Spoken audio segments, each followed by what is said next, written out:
Welcome back to part 4 of our planning challenge, and the first thing you might notice is I'm already behind schedule. Well, you know what? I didn't finish building out my plan. Let's go back and change the start date. And here's a quick tip. If you click the title, you have the ability to change the start. I can jump ahead in time. Maybe I won't get started on this till February. That's okay. And now I'm no longer behind. Well, now an important part of your task is figuring out how long it might take. Now, traditional projects, I'm used to entering things like number of hours or the actual time it might take, maybe 5 days, 10 days, and so on. But in this agile approach, I would like to do something different. I'm going to do more along the lines of maybe level of difficulty or overall complexity of a task.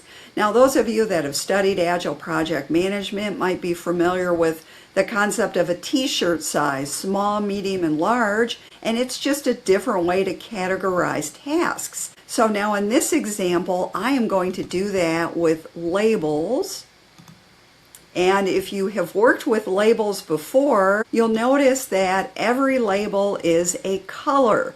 Now, I don't know about you, but I'm not going to remember what color something is, so I'm going to rename them, and I'll use the small, medium, large concept. So let's go ahead and do that. Maybe I'll pick green. Green is small. Let's do blue. Let's make that one medium, and let's make purple large. Once you have defined your labels, let me close off of this screen, and there they are.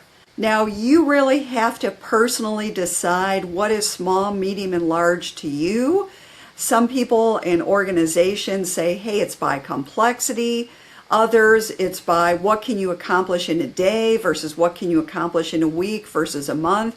This is completely up to you to decide, but I can simply drag items to my preferred area.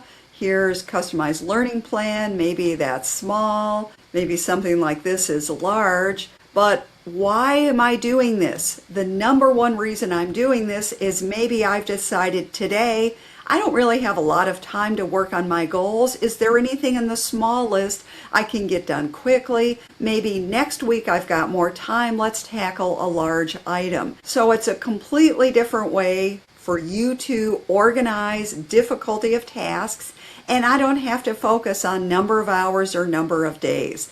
So I don't know about you, but I think for personal goal management, this is a great way to get organized. And I'd love for you to post some comments about this approach, especially if you've done it before. Come back again and we'll talk about part 5 where we accomplish work on our goals.